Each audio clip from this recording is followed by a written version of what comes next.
Aktor tampan Jeffrey Nicole lagi dan lagi harus berurusan dengan polisi. Namun kali ini urusan Jeffrey dengan polisi bukan terkait kasus narkoba yang pernah menjeratnya selama 7 bulan di jeruji besi, melainkan Jeffrey diperiksa polisi terkait dugaan kasus pengeroyokan dan penganiayaan di sebuah kafe mewah yang berada di Jakarta Selatan. Untuk hari ini ya JN ya tadi diminta keterangan sebagai saksi atas kasus yang dilaporkan pengeroyokan dan penganiayaan. Kejadiannya salah satu resto di Senopati, Polres Jakarta Selatan.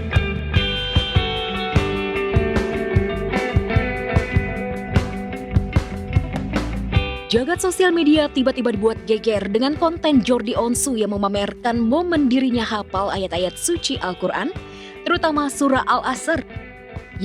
Adik dari Ruben Onsu itu bahkan tak hanya hafal surat Al-Azhar. Dirinya juga paham arti dari Alhamdulillah, Allahu Akbar, hingga Insya Allah.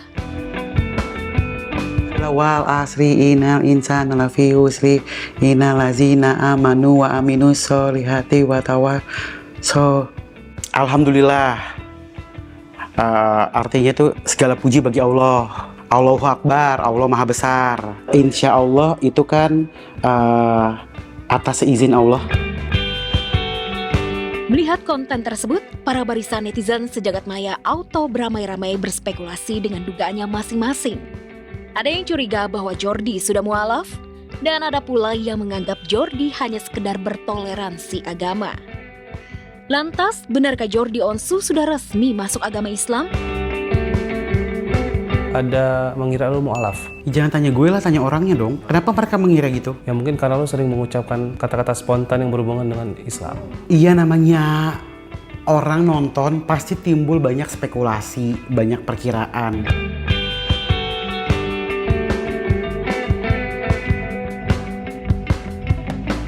Aldi Taher Galager nampaknya sedang berbahagia karena baru saja merayakan ulang tahun yang ke-41 tahun. Sekaligus merayakan anniversary pernikahannya yang keempat bersama sang istri tercinta Salsabila. Tak ada perayaan spesial apapun di hari ulang tahunnya. Namun artis dengan julukan Chris Martinnya Indonesia tersebut nampaknya sudah sangat bersyukur dengan kehadiran anak bungsunya Sheikha Zalina Brina Taher sebagai kado terindahnya di tahun ini. Lantas, adakah harapan yang ingin dicapai Aldi di umurnya yang sudah kepala 4 ini? Ya, alhamdulillah diberi kesehatan, alhamdulillah istri sehat, anak sehat, orang tua sehat, keluarga sehat, dan insya Allah dilancarkan semuanya. Syukur sih Mbak ya, kalau nanya pencapaian apa gimana-gimana, ya lebih mensyukuri semuanya, alhamdulillah.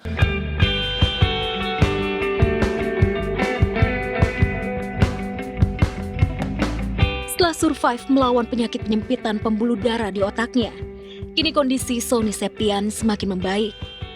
Ya, Sony saat ini sudah mulai kembali bangkit dengan syuting sebagai bintang tamu di layar kaca, meskipun harus rutin minum obat sebanyak 25 butir.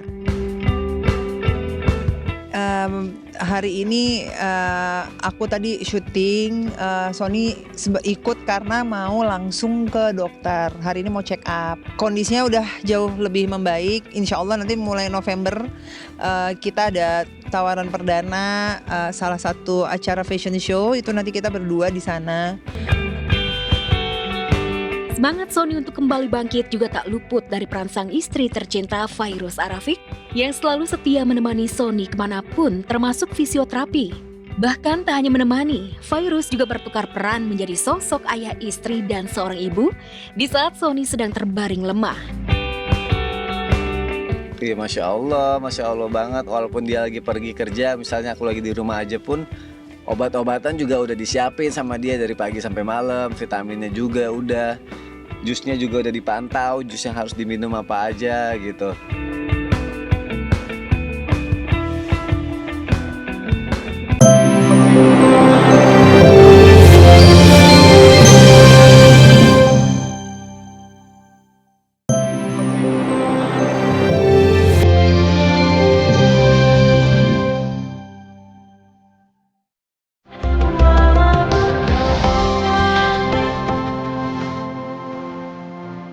Hidup Irish Bella sedang bergelimang harta. bergelimang cinta dan bergelimang rasa bahagia. Usai disunting pengusaha kaya raya Haldi Sabri. Lihat saja wajah Irish Bella sekarang. Tawanya lebar, kedua matanya berbinar. Kontras sekali dengan wajah penuh tekanan dan kesedihan saat Irish Bella menjalani kehidupan rumah tangga dengan Amar Zoni. Ibel juga terlihat begitu ngeblend dengan keluarga besar suaminya, termasuk dengan anak-anak Haldi Sabri. Anak-anak Ibel juga semakin dekat dengan ayah sambungnya. Berbeda 180 derajat dengan kehidupan Amar Zoni sekarang yang sedang berjuang menjalani hukuman penjara. Amar terpuruk jatuh, teman-teman menjauh, penghasilan pun runtuh. Maklum saja, sumber penghasilan Amar sudah kering. Sementara Amar butuh biaya untuk hidup. Sampai-sampai Amar dikabarkan menjual akun Instagramnya untuk biaya hidup. Akun medsos Amar disebut-sebut laku miliaran rupiah. Lakunya itu memang nggak sefantastis yang diberitakan. Jadi kalau nggak salah angkanya itu di bawah 1 lah, jauh di bawah 1. Jadi sebenarnya bukan dijual, tapi mendapatkan penawaran dengan harga yang fantastis. Ada sebuah media yang menawarkan kerjasama di mana mereka tertarik dengan followernya Amar, sehingga itu bisa menjadi power untuk mendistribusikan sebuah informasi yang mereka anggap itu adalah sebuah aset. Sudah bangkrut ke Amar sampai harus menjual akun medsosnya. Yang jelas Amar sudah berbulan-bulan tanpa penghasilan. Lama-lama tabungan pun pasti akan terkuras habis untuk biaya hidup dan juga menghidupi anak-anaknya. Ya nggak munafik lah, semua manusia itu butuh makan, butuh hidup, dan semua kehidupan itu butuh biaya. Jadi ini adalah sebagai sebuah langkah cerdas Amar yang supaya tidak menyusahkan orang-orang sekitarnya. Narkoba sudah merenggut semua harta yang dipunyai Amar. Harta paling berharga berupa keluarga pun sudah lepas dari genggaman Amar. Amar pasti menahan rindu untuk bertemu anak-anaknya. Namun Amar ternyata menolak dijenguk anak-anaknya di penjara.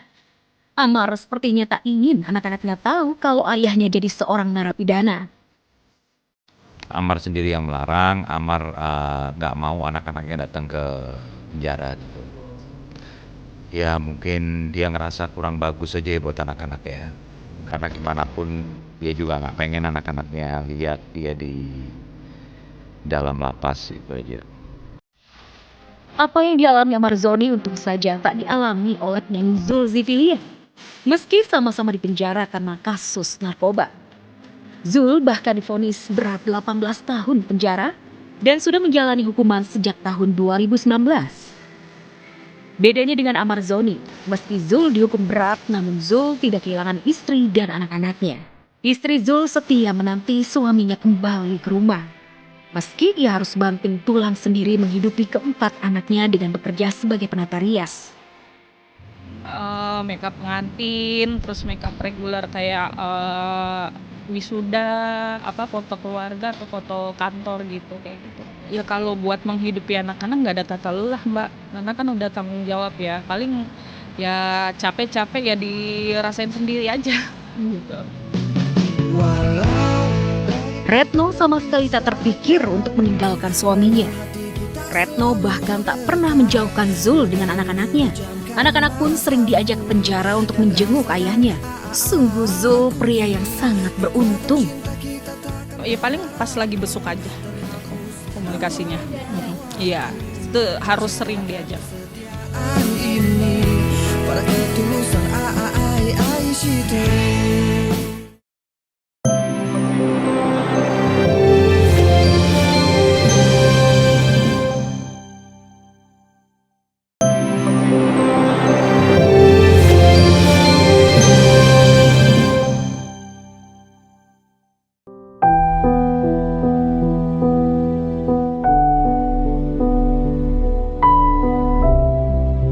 Pepatah bijak, roda kehidupan itu berputar, kadang di atas, kadang di bawah. Kini dirasakan pesulap Pak Tarno. Ya, master sulap yang dikenal dengan jargon simsalabim jadi apa prok itu, kini sedang berada di bawah. Dulu Pak Tarno dikenal luas dan laris manis tampil di layar televisi dan off-air. Kini Pak Tarno jatuh miskin, sakit stroke, dan harus berjualan mainan anak-anak di depan sekolah dasar di Jakarta sambil pakai kursi roda.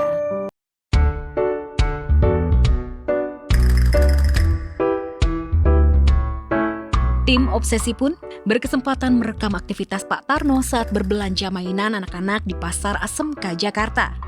Ditemani istri tercinta Dewi dan asistennya Slamet, Pak Tarno yang duduk di kursi roda menyusuri jalanan Pasar Asmk berburu mainan anak-anak yang akan dijualnya kembali. Toko pertama yang ditujunya adalah toko mainan yang menjual aneka jenis gantungan kunci. Mana Mbak? Gantungan kuncinya Mbak?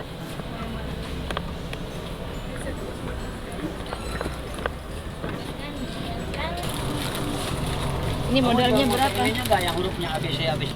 Halo pemirsa, hari ini saya dengan Mas Tarno belanja untuk hari Kamis berjualan di sekolah SD lagi. Iya, ini ada gantungan labu ini ya. Iya, ini Mang Master. Ini modalnya 4.500, jualnya murah. Selain itu lagi nyari apa lagi nih? Mungkin mobil-mobilan Tamiya atau juga karakter kayak model Superman atau Hulk atau apa gitu. Selesai belanja di toko gantungan kunci, Pak Tarno bersama istri dan asistennya lanjut hunting ke toko mainan yang lain. Lanjut dulu.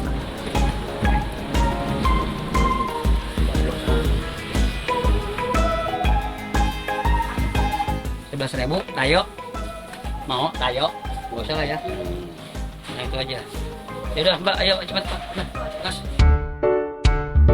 Akhirnya Pak Tarno selesai juga belanja mainan anak-anak yang akan dijualnya lagi di depan SD.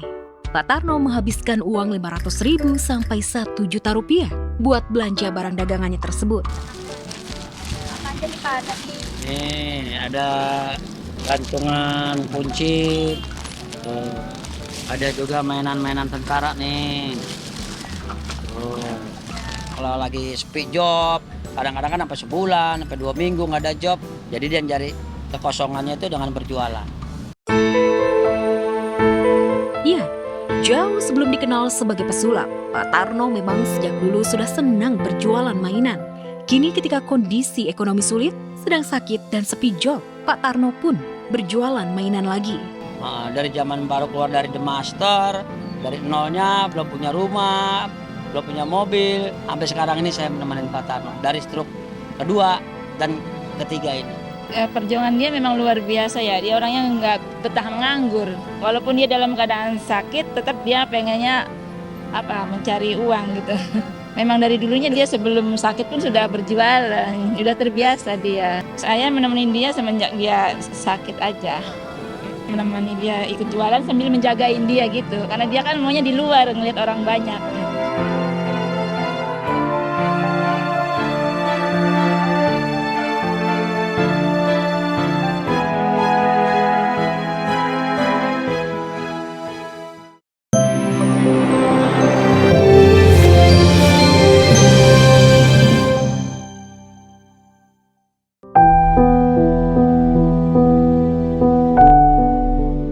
Missing you so much sayang.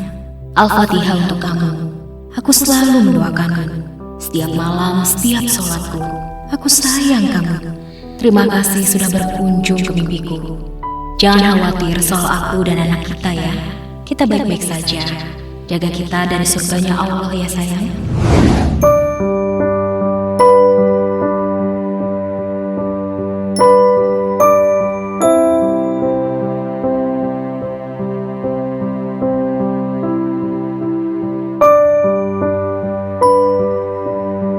Itulah untayan doa dan pengharapan yang dipanjatkan Jennifer Koppen di momen peringatan 100 hari wafatnya sang suami Dali Wasing alias Papa Dali. Jennifer Koppen pun tak kuasa menahan tangisnya saat membuka kembali rekaman video almarhum Papa Dali saat bikin mashed potato buat baby Kamari yang pernah direkam pada 15 Juli 2024.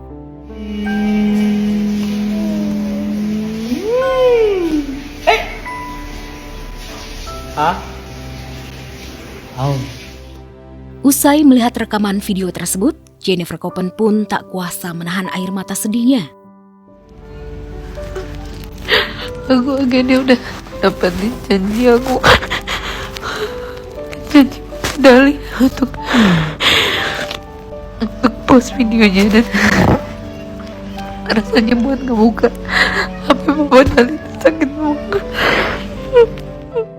Ya, Jennifer Koppen memang sedang berusaha menata hati untuk melanjutkan hidup, merawat, dan membesarkan baby Kamari tanpa suami. Perjalanan religi umroh ke Tanah Suci jadi salah satu obat hati. Bahkan kabarnya ketika di Tanah Suci, Jennifer Koppen dan baby Kamari bertemu dengan sosok mendiang Papa Dali.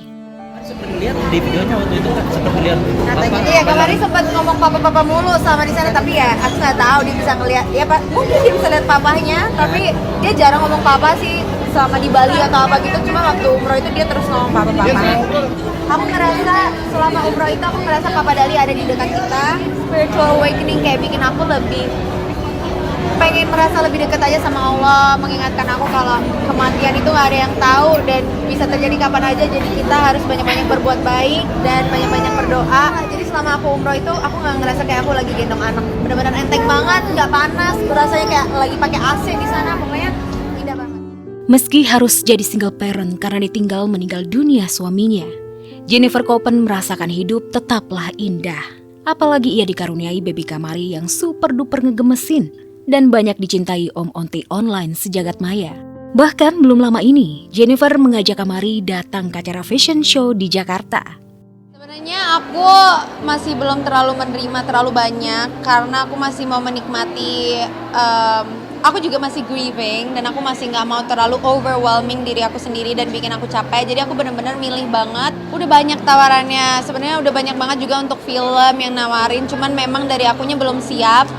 Tapi doain semoga soon aku bisa siap untuk kembali ke dunia perfilman lagi.